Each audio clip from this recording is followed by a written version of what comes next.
Maybe this is something all couples go through.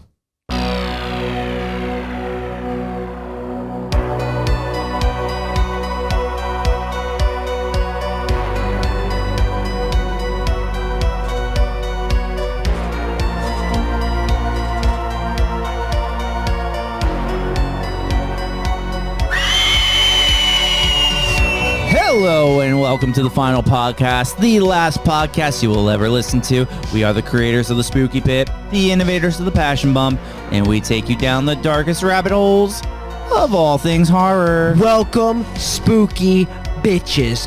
We review horror movies and fuck 'em with comedy. We're your final bros, Brian Hopper, LaGrasta, and Shane. I am done ordering the sizzling steak, Smith, and we are joined, as always, by, oh wait, Jen is still on vacation, but she'll be back next week, Belle, and we are reviewing one of my absolute favorite horror movies. A movie that you will literally never find no matter how hard you search. There's only one space, I think, that you can actually find it on the internet. I don't know if it's legal or not, but in any case, we're reviewing the 1981 classic Possession. Yes. Apparently, this movie is really fucked up. I don't see it, but it is. Well, it's definitely fucked up, but not in the fucked up sense that let's ban it. Let's ban it. Yeah, I agree. But it is. It's pretty fucked up. Such a thought-provoking movie. Well, because the word possession works in two ways in this movie. Okay. Is it the idea of a person being possessed by an entity? Sure. Or is it the idea of a person being possessed by another person? Well, I think both apply in this movie. Yeah. Because I think that the fact that someone is possessed by another person, that the idea of that makes them create such animosity that actually creates an entity in and of itself. yes, it's a very deep movie. And that itself, would form, bedroom goo. It's like if Squidward was a demon. And it was red. Yeah. And gooey. Gooey. Are we sick enough to passion bump a scene later on in this movie? What scene? Oh, when Sam Neill walks in on his wife. Yes. 1,000%. Yes. Okay, there we go. 100%. That's it. I heard you were going with this. I'm like, for a second, I thought, because there's one character I absolutely love in this movie, and he's just so sexual throughout the entire movie. Yes. He just goes back and forth between walls. I'm like, this could be a passion bump in and of itself. This dude is so fucking hot. Okay, this guy, I feel like, is like Mike G's idol. This guy is 1,000% sex appeal. Yes. Oh, God. Heinrich. Heinrich is a fucking legend. I remember when me and you and Mike G were first watching this, and we were absolutely in love with Heinrich. He's incredible. He's so funny. He's hilarious. His voice, everything. What kind of accent is that? Yo, I was trying to figure it out. Is he like a French Scandinavian or something? Like, I don't even know. Probably French, yeah. Because the movie takes place in what, Germany, it looks like? Yeah. Yeah. It takes place in like West Berlin, I think. Yeah. Because it's like the Berlin Wall is clearly like up. Because there's like guards watching on the wall the entire. Yeah, that's a big thing. You see they're looking through. Yeah. Yeah, there's like plots of this movie I don't even understand. I love that. I am excited to talk about this. There's so many avenues to talk about. Possession. Don't get caught up in the 2017 version of this. No. It's probably the version Jen would have watched if she was here, but yeah, she would have made the mistake, no doubt about it. It's classic Jen stuff. Yeah, vintage. So let's do it, Brad. There's so much to delve into. Let's get into the spooky pit. You're 1,000% right, Shane. All right, Possession, like I said, released in 1981. It's directed by Andrzej Zulawski, starring Isabelle Adjani as Anna, Sam Neill as Mark, Margit Costanson as Margit Gluckenmeister, and Hans Bennett as Heinrich. And the plot of this movie, Sam Neill's wife proves once again that all women are sick.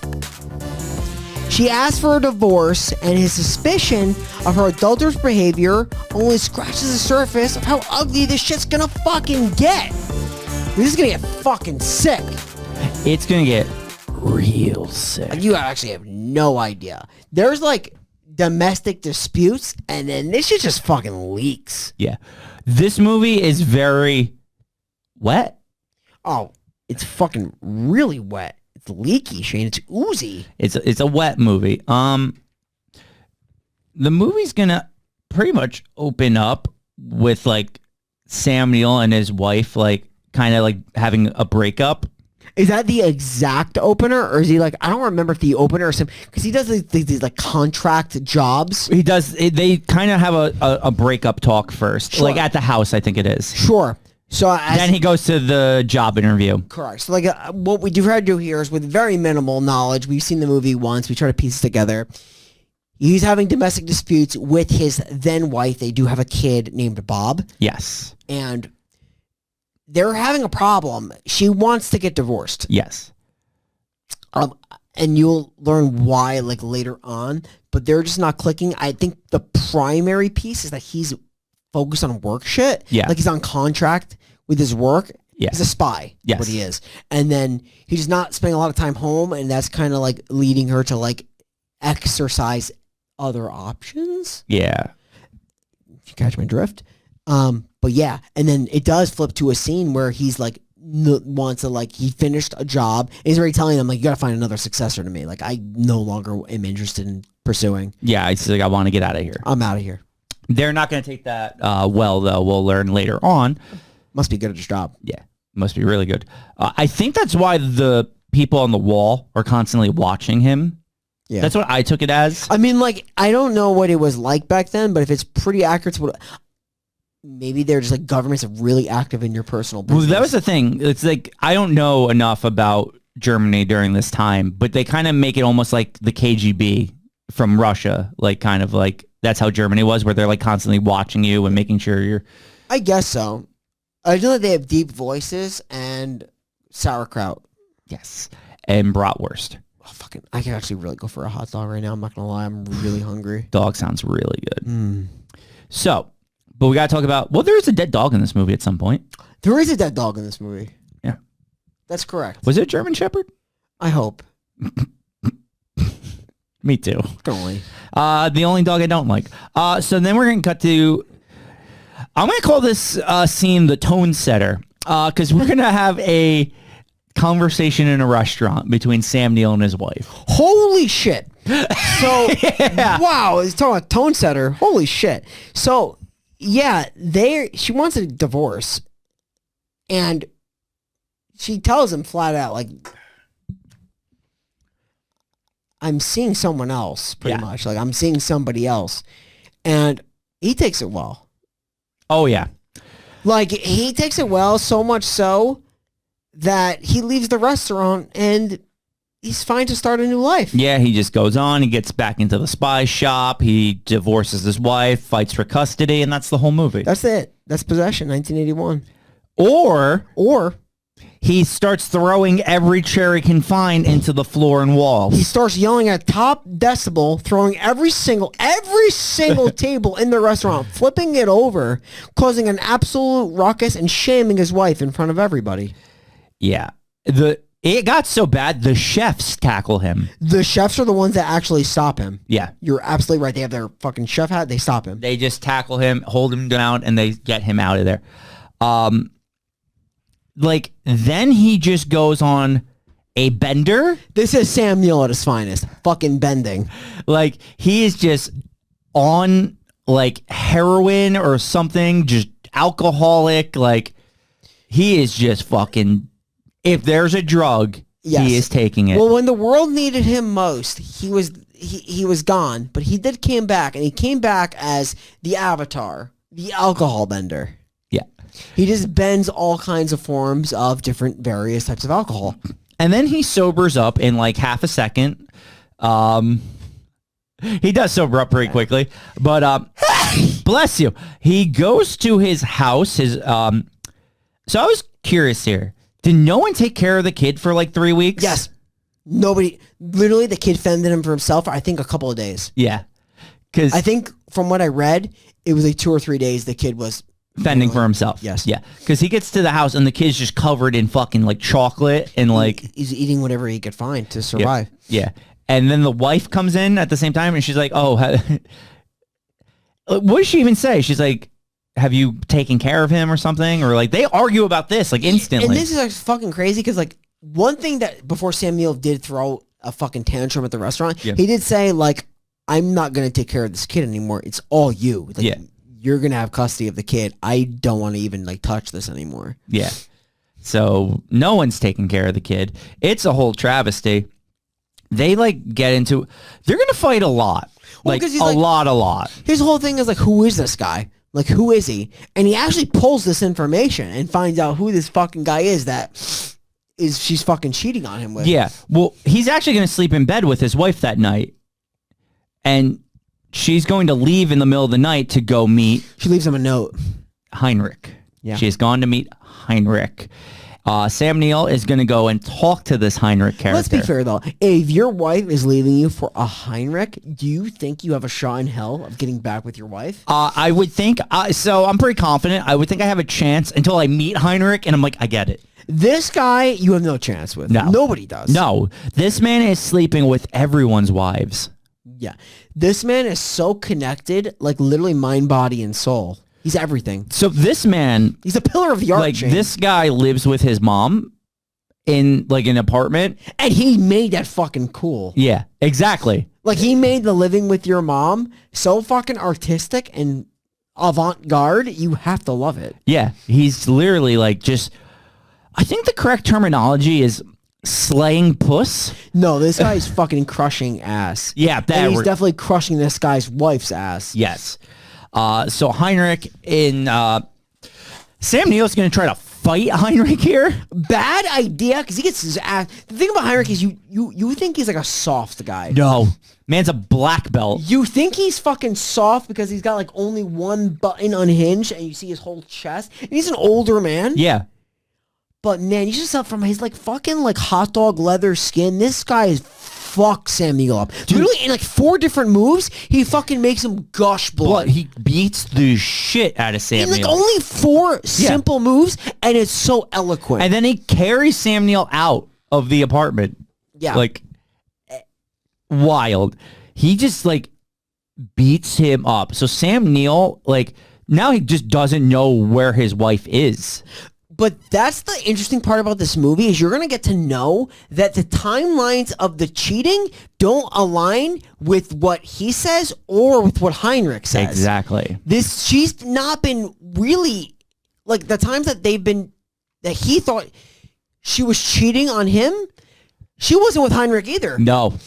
So no one knows what's going on. So Sam Neill's going to go back home and his wife's going to be there now. Yes. And they're going to have a nice and respectful conversation. Sure. Of course. Is this the one where she yells at him and he beats the shit out of her? Yes, that one. Oh, my favorite one. Like every woman just deserves to get pummeled into the ground. Just kidding. Okay, no, but she does hit him first. She slaps him and then like, I think he likes beating her. No, because he's like, she's a liar and he's beating her for all the lies. And then she has a line that I actually really like. Which is? It hits very deep. She says something along the lines of like, well, you're going to have to hit me a lot more. Meaning that she's lied so much more to him. Yeah. Brutal. Like, this is the thing. Fucking brutal. And this is going to, it's like sometimes you got to toe a line with the things to talk about here. But it's like, man, she sucks just as much as him. Yo, yeah. Well, because that's the problem. She's cheating on him and lied to him, so she slaps him, and he like fucking hits her probably like 7 times. Yeah. Right? Legitimately, she's bleeding from the nose. Yes. And it's front hand, backhand, like this guy's fucking Andy Roddick. He's beating the shit out of her. No, his slap is going 115 miles an hour. Seriously. And Wimbledon fucking 2007, like brutal. And she's like about to leave, and that's when she delivered. He's like, that's for all the lies. And he's like, you're gonna have to hit me a whole lot more. She leaves. That's such a fucking hard line to leave on. Whew.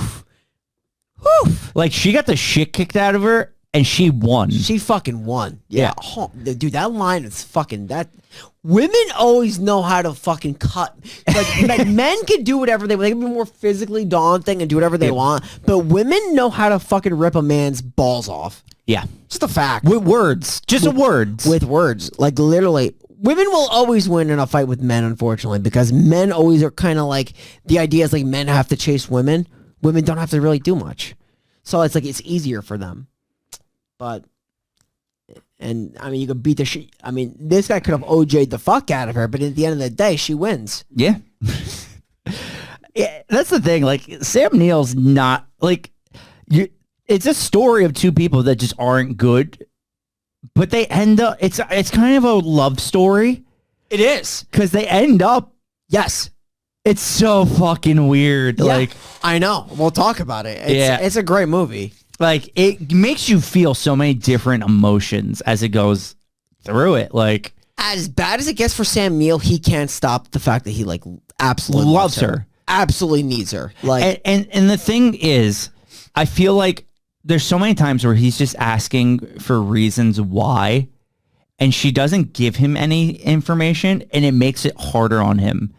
And this is the kind of movie that makes you want to fuck. And you like really want to fuck everything watching this. No, this is the kind of movie that makes you want to like not want to fuck. Yes. Like this is the one that makes you want to be like, maybe girls aren't it. Do you remember that? Fair. Maybe girls aren't it. Kirk Heinrich, remember him? Yes, basketball player for the Bulls. That's it. That's him.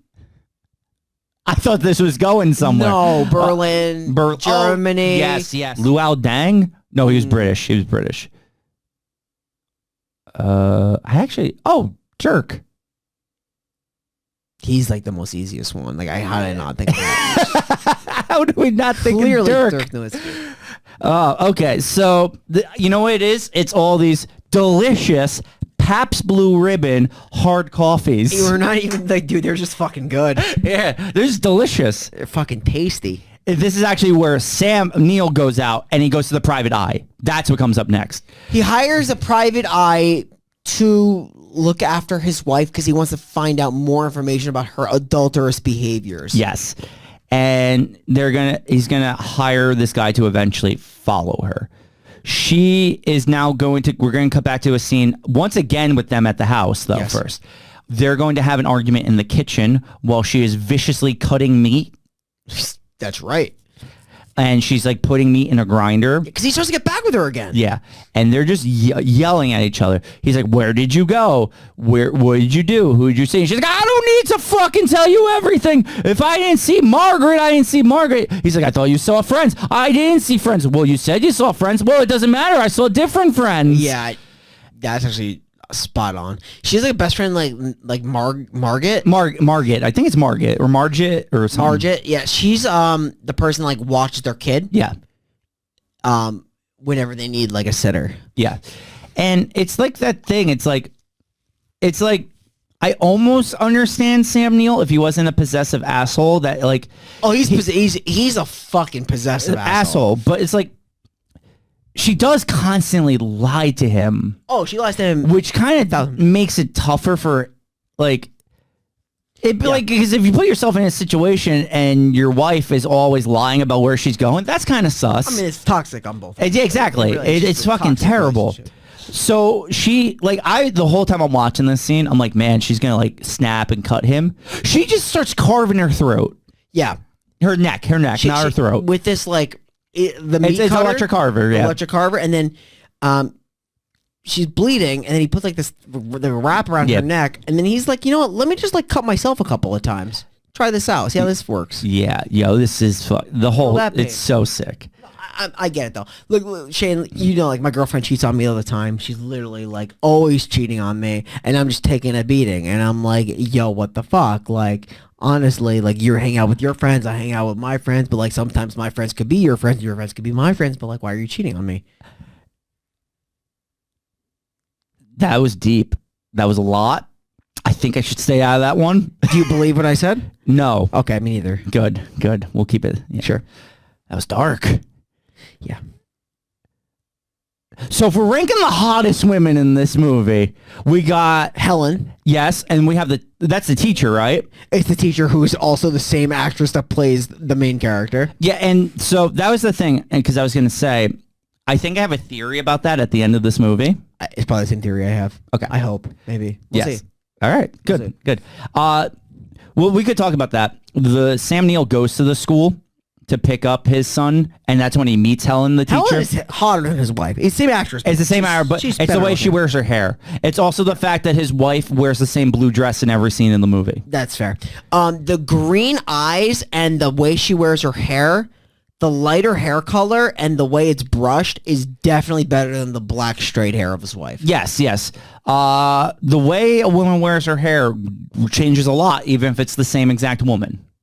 That's what we're getting at here. I love the way my girlfriend wears her hair. She wears it very nice. Exactly, and she's never once cheated on you. Not once. I'm just saying it Not because once. And I've never cheated on her. Not once. I'm 100%. It's true. So with Possession. Possession. With that said, though, the private eye is going to follow the wife onto the subway, and he's the worst private eye of all time. I mean, the subtlety of literally, like, he's just, like, standing right next to her. Staring at her. He might as well have just fucking taken popcorn out of her fucking whatever she has. Well, the guy next to her Was it popcorn? eats a banana. Banana. That's right. And she doesn't even notice it 'cause she's, like, so fucking deep in thought, I guess. Yeah. This fucking hobo takes bananas from her. While a private eye is staring at her. Then she'll get out of, like, the train, and, like, he, like, chases her down into the building. And, like, she clearly sees him chasing her. So obvious. And then he knocks on her door, and he's like, hey, I'm here to inspect your windows. Yeah, I followed you from train to train just to inspect your windows. I have to check each and every one. And she's like, okay, come in. But it makes sense why she does this. Yeah. Because he's going to look at every single window. until, And then he's going to get into a room. yeah. Particular room where he's going to see a particular thing. It's this, like, ooze fest on a wall. It's a smaller ooze fest. Yeah. Smallish, but it's a fucking pulsating ooze fest. It's reddish. Yeah. Can't explain it. It says oozing. It's just like a reddish ooze. Do you ever see Ivan Ooze in the Power Rangers But movie? it's red. Think of that, but red. Pulsating, and it's not talking. Yeah. And this guy's gonna die. Like, she she's gonna hits kill him. She's gonna break a bottle and then stab him in the throat with the bottle. Cracks over his head and Pretty fucking brutal when you actually think about, like, just having a jagged bottle shard stabbed into your neck. So when you watch this, are you thinking that, like, she's feeding him to Yes. the okay? To make it form into where we're gonna get. Yeah. Which is what I also think we'll get. All right. So this man is dead. He's toast. Toast. We're going to cut back to Heinrich visiting Sam Neill. This is your favorite scene. Well, isn't this the camera work that inspired Climax? No, that was the one in the subway. Well, both. I think it was both. Because, like, the way that the shot is done, he confronts him about, like, his behavior. This is where, there is, like, a definite, like, time shift in the way that she acts. And he's like, we have this love triangle, and he doesn't talk this at all. He's got a very heavy accent. Yeah. And he's, like, bouncing from wall to wall, spinning. He's like, oh my God, this is a love triangle. yeah. We gotta figure this out. We're in part of the same problem. What is going on? Yeah, but it's that scene and the subway scene were both the inspirations. Wow, of yes, Climax. so that's just because like also like the shouting she does in the subway. It's an iconic scene. I also think the scene is pretty iconic. This It guy is, is because fucking awesome. It's what it is. It's like scary, and it's just a conversation. Because, like, think of that. You're just, like, talking to this guy in the hallway, and he's bouncing off the walls like that. You're going to be creeped out a little bit. He, like, keeps bringing up this theme where, like, he can connect on a spiritual level. Yes. By having sex. Like, sex is very, like, euphoric to the point of, like, he can reach an elevated plane. Yes, he is at a higher. He is a higher being during the sex. Yeah. Yeah. Which I guess some people probably kind of do believe in. They like, and he mentions that, like, hey, look, I know that, like, he mentions the triangle, like, that maybe you're right. Like, maybe, like, we got to figure out where this girl actually fucking is. Yeah. Because she's lying to the both of us. Exactly.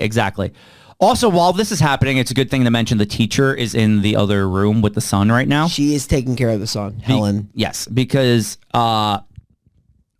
once he goes back in, he lies down in bed naked with the teacher. They don't fuck, but like there's certain attraction there. Yes, they like naked lie next to each other, which I think has got to be a very bonding experience. It's a big bonding experience. He doesn't do it because even like the kid mentions like, who do you think is prettier, Helen or you? And he says, "Mommy," but the idea is they look exactly the same.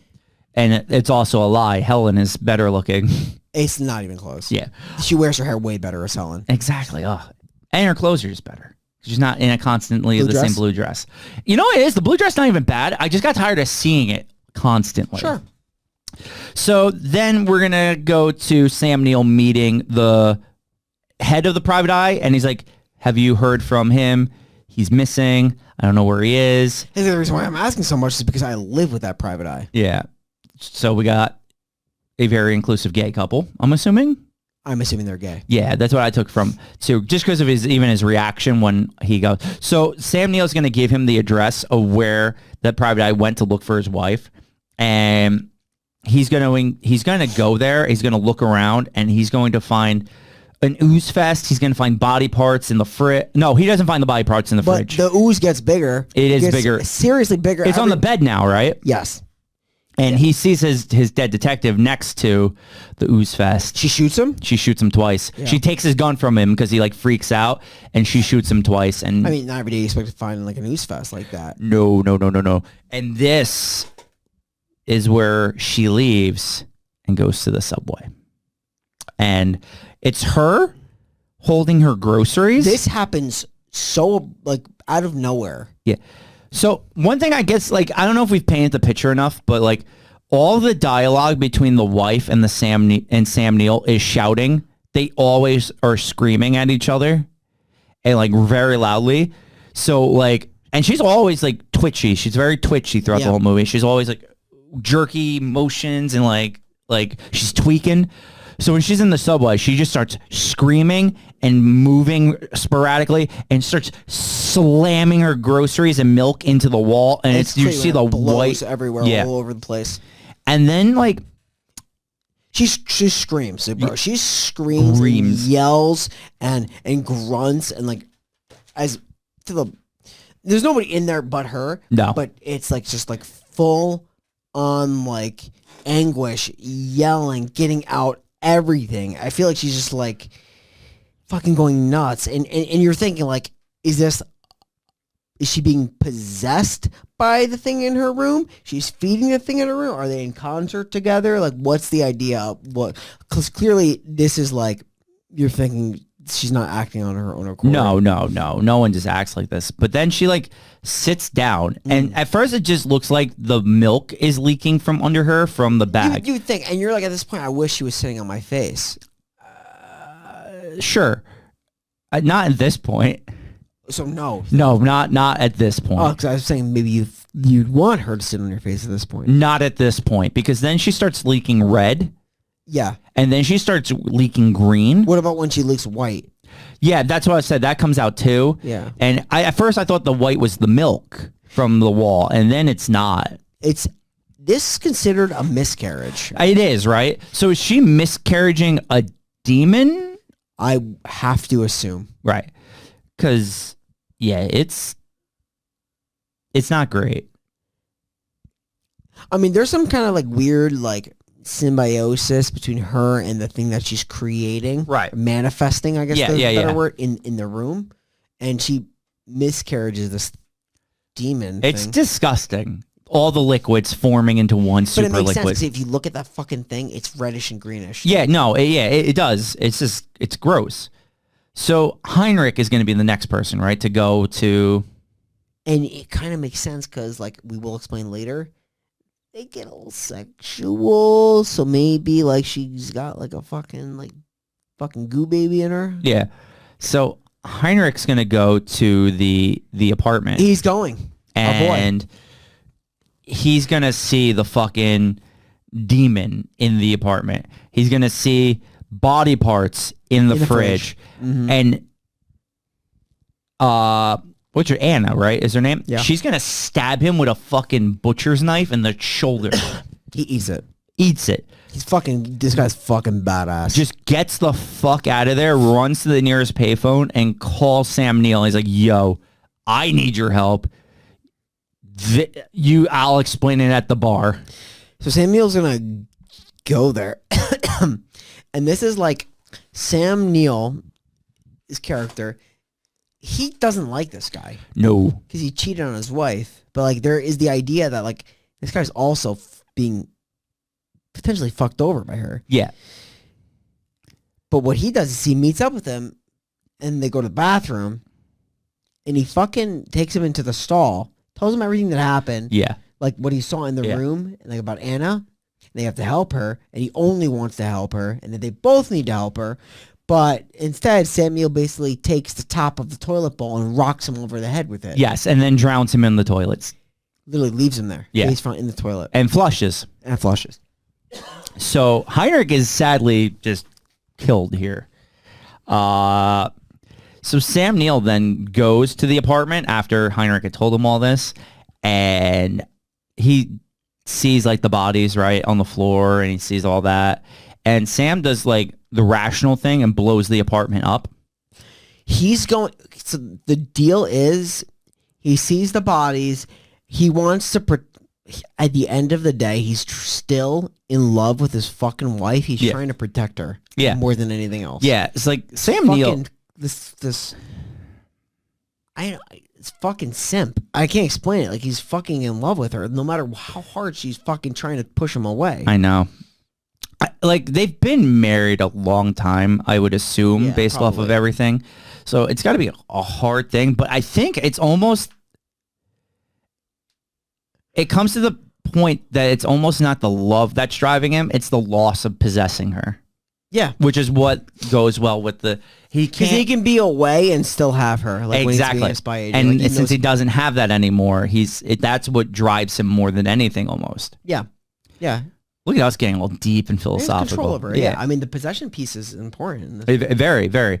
So after the apartment's blown up, he goes back home, and the elevator door opens, and that's Margaret, right? Who's had her throat slit. She's fucking dead. Yeah.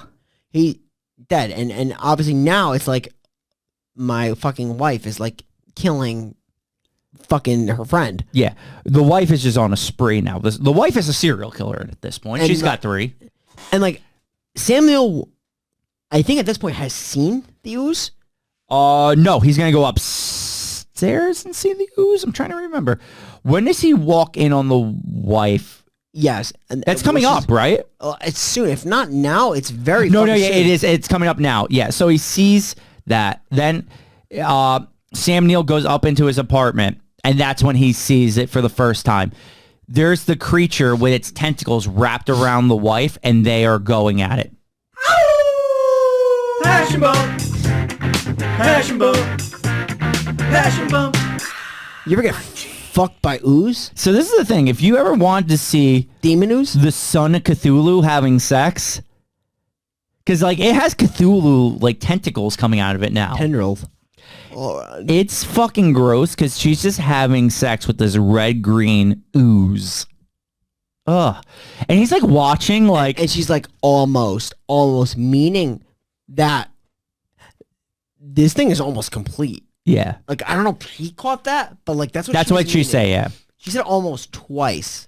So what I'm thinking this thing has fucked her multiple times. Oh yeah. She's like fucking it to completion. She feeds it and fucks it. Yes. And it's just gross. But now Sam Neill is fucking bought in. He's like, we need to protect this creature at all costs. So much so he's got to like cover for the murder of this fucking babysitter. Yes. And that's the thing. I think that's the creature possesses you telepathically almost. Probably. Like, I assume he's being controlled now as well. I feel like he's like full blown to protect this situation no matter what. Well, to a point, yes. Yes. Because the ending, he does kind of like try some shit. Yes. So Sam Neill is going to talk to Heinrich's mom, because Heinrich's mom like that was his body, but his soul wasn't there. Do you know where his soul is? Heinrich, yeah, Yeah. because he's like the soul and body, they're like should be connected, but she could tell like from his death that his soul was not a part of his body. Yeah. And that basically because her son died, she's got nothing else to live for, so he might as well just take her too. Yes. But it's actually kind of sad. It was very sad. Yeah. So it's So she's gonna get fed to the fucking thing probably. pretty much. I mean, it's gonna happen. So now this whole next part is like the whole like chase scenes are coming up. How do the people come to Sam to like chase him? It's like the guy with the pink socks. Yeah. Yeah. So like he this is when he isn't this when he like he triggers the car explosions, shooting the cop? Yes, but they chase him first before that, right? Yeah. So he takes a taxi over. Yeah, that's has what the car drive into the cop car. He jumps out of it, starts shooting cops. He gets shot himself. Yes. Runs into the building. Now he runs into the building because they're there because they've already discovered Yes. this location. They've already discovered her. They've discovered the location, but he's going there to find Anna and to protect her. But there's a spiral staircase is going Which up. he goes up. And he's getting followed by the agent in the pink socks who's trying to still recruit him for the job. Yes, that's it. And then his wife is going to catch up to him first with the finished product. Yeah, so it's complete. And you finally get the big reveal of what it looks like. And of course, it's a doppelganger version of himself. Yeah, so Sam Neill is dying. There's a new Sam Neill, which is the creature. His wife is there looking over him. And the police just open fire.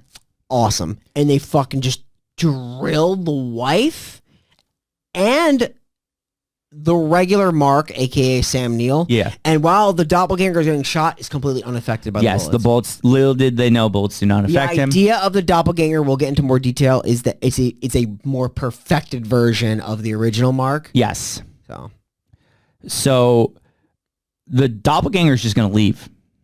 oh yeah, he's gonna leave, and I couldn't confirm this or not, but basically, there's a scene where the wife and Mark are on top of each other. She shoots through her back to kill them both. Yes. But like apparently Mark is like really like just doesn't get affected by bullets and decides to like jump off of the top of the building. What? Unless he gets thrown off. I don't know. I think he it that jumps the off. creature was controlling him to jump off. Okay, yeah, because So- he does jump off. One important part, though, is when the creature is standing over their dying bodies and they're still alive, before she shoots herself, they have like a loving kiss, Yeah.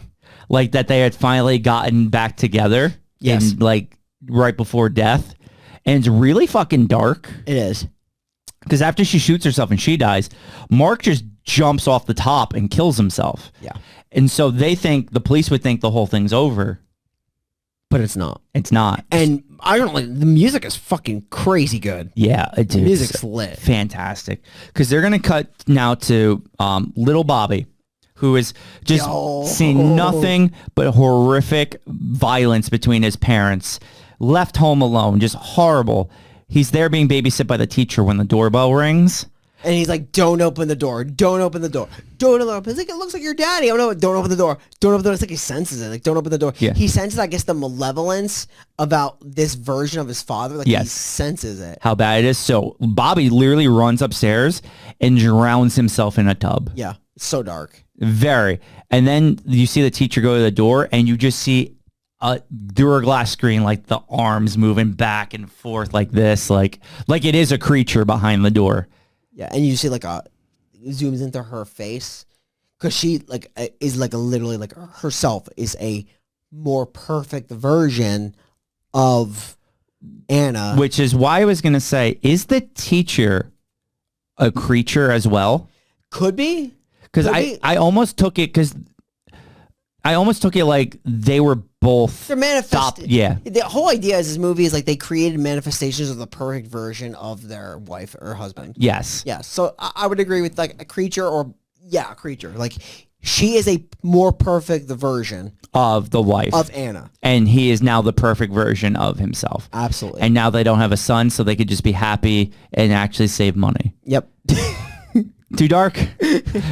Right on. But, yeah, that's Possession.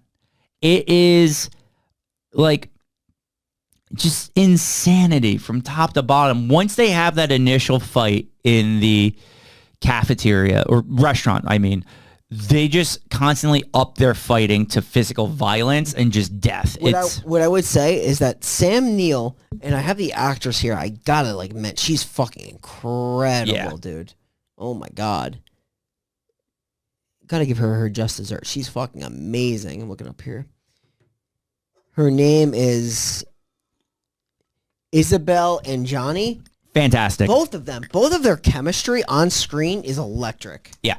You need that, though, if you're going to have these scenes together. It's kind of like, you would think it gets repetitive, but, like, as you watch the movie and understand where they're going with it, oh, my God. Because, like, they're always looking for the better version to complete what they have. Yes. And it's found in, like, this other manifested version that they create for themselves. Him, it's Helen. Her, it's this creature that becomes the better version of himself. And it's wild. And at the end of you realize it's like, at the end of the day, you're always going to want a more perfect version. Yeah. It's just never as good as you would think it would be. No, because nothing's ever going to be perfect. Exactly. And it's malevolent in a way. Yeah. But yeah. It's dark. It's a dark movie with a dark ending. Yeah, it's so good, though. Such a good fucking movie. Yeah. Which is why I'm going to give this a strong 9 out of 10. Yeah. Because one thing I didn't talk about, but you did mention, the music in this movie is so good. Fucking good. Especially at the end when they're climbing up the spiral staircase right towards it. Oh my God. So fucking good. We talked about the acting, like both of them. It's not even, I can't even say which one's better because they're both excellent. Like Sam Neill and her both do such a good job. So it's like, it doesn't tough. even matter. They both have their moments, man. Like her in the subway, like that's probably the most powerful scene in the movie. But like towards the end where he talks to the FBI agents, he climbs up the stairs and he has those last moments. They're fucking powerful. Yeah. And even the earlier fights, I feel like he commands a lot of those fights. So like, they're just like, I got to give them both like fucking so much props for this. For sure. Fantastic. I feel like you're gonna hit a lot of the same points as me, which is why I'm just gonna let you go and say yours. But it's a very, very strong 9 out of 10. I also have this as a strong 9 for everything that we talked about. I mean, and I don't really have to say more because we've covered it on the review. It's an idea of just like trying to create and trying to control a better version of something that you want, but sometimes it's never going to be the best thing. You will never have something perfect. Exactly. You know, you can't, if you try to control everything that you want, you're never going to, it may never be the outcome you expect, and actually could be a worst outcome, which is kind of like the case in this movie. Completely agree. I think the fucking 6 scenes too. There's so many 6 scenes, dude. The scene in the underground area, the tunnel, and then the scene of the kid is jumping and drowning himself. Holy shit! Insane. So I wonder what the scene was that was like, okay, now this movie needs to be like banned. Maybe just the themes of the movie, but if I had a guess, I guess the kid at the very end. That's what I was thinking. 'Cause, I mean, nothing screams ban me like the other movies we've seen that have been banned, because like there's gore in this movie, but it's not anything sick. I just don't know how like this movie has been like lost to time. This is like such a fucking great. Like I would be so bold to say this could be maybe my 5th or 6th favorite horror movie. Like it's so fucking good. It's fantastic. It's just like so well acted. It's such a shame that more people don't know about this movie. When me and you watched it for the first time a couple years ago, dumbfounded. Like I'm like, this is like insane. I remember how long it took me to find this fucking movie too for us to watch. It was one of the last movies we watched off of that list of movies we had, but glad I found it when I did. Man. Yeah. So good. Strong 9. Yeah. Strong Very 9. strong 9. And now a hard part who we're putting in the Necronomicon, because obviously there's so many good characters. Shit.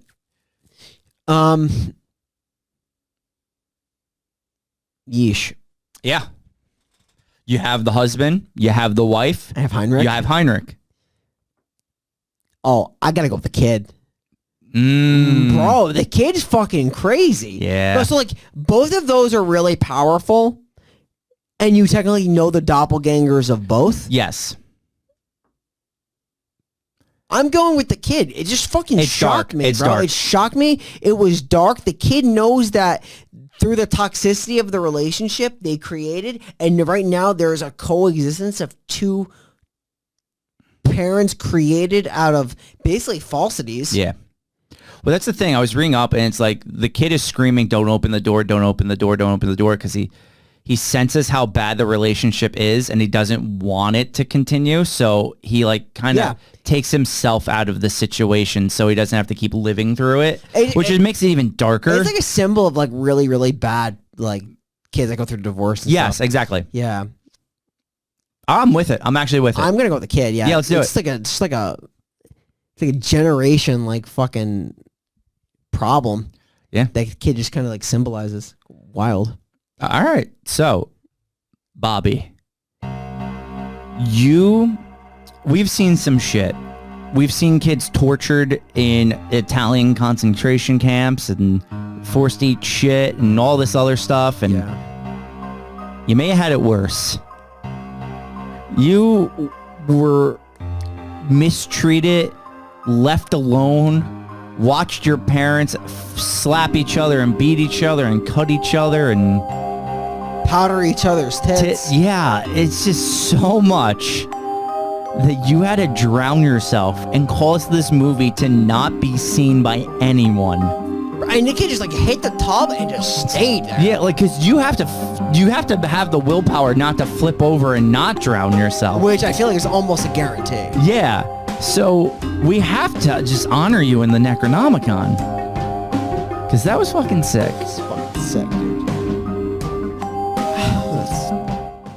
And that is Possession. Yo, I love this movie. Me too.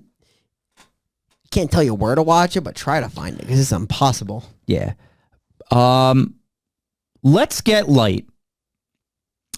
We are moving into sequel September. We're here. This is our second sequel September we are doing Yeah, now. it is. And we have some bangers. We are doing Final Destination 3, Sleepaway Camp 2, Friday the 13th Part 3, and Saw 2. And then the first week of October, we will do a continuation like we always do into October, and we will be doing Halloween 3, Season of the Witch. Let's go. But next week, we are hitting Final Destination 3. If you thought the last one was bad, you are in for something. I remember that this is with Mary Elizabeth Winstead. Yeah. This is the roller coaster Channing Yes. movie, right? I remember this one. So, honestly, thinking about it now, and after rewatching this, 3 is better than 2? it might be. It is. It I probably think you're is. right. I don't know why. Isn't Texas Battle also in this? Is Texas Battle in I this think one? he is. Yeah. Yes. Yeah, I think 3 is better than 2, honestly, now I'm thinking about it. Yeah. Well, I have to watch it again and make that determination. Yeah. Well, we'll be watching it soon for sequel September. So I'm actually very excited because I haven't seen this one in a while. Sure.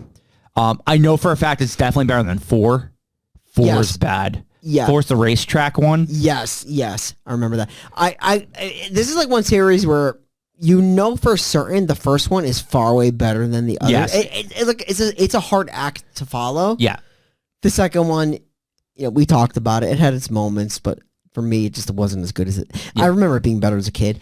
I'm curious to see where this one. I haven't seen this movie in fucking years. So I feel like the opening scene is still going to be scary. Yeah. The idea of the whole roller coaster Terrifying. malfunctioning. Literally a fear for everybody, seeing as everybody loves going to theme parks. Yes.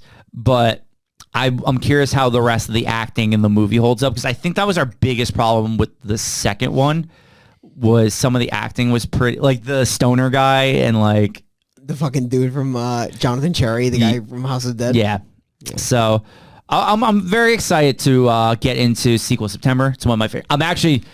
we'll just talk about, I'm very excited to talk Sleepaway Camp 2. I literally cannot wait. Sleepaway Camp 1 was so fucking great. I love that. Yeah. That review is so fun. So Sleepaway Camp 2 should be a lot of fun. Obviously, Friday the 13th are always good. Amazing. Like, literally, I will have fun doing any Friday the 13th movie. And Saw 2 is when the Saw movies are still excellent. Like, Saw 2 is still it's the like... second best Saw movie. Yeah. So it's going to be a really fun month. We're really excited to do it again. Oh, yeah. So we are the final podcast signing off, and we will see you next week at a theme park. Yes. www.thefinalpodcast.com. Follow us on all of our social media platforms, Instagram, Facebook, and Twitter. And most importantly, subscribe to us on our newly made YouTube page. The Final Podcast on YouTube. Like our videos. Please subscribe. Absolutely. And definitely check out our new show, Final Friday, every Friday. We have the cannibal, Mike G. That's all right. We'll see you on the Final Podcast next Monday.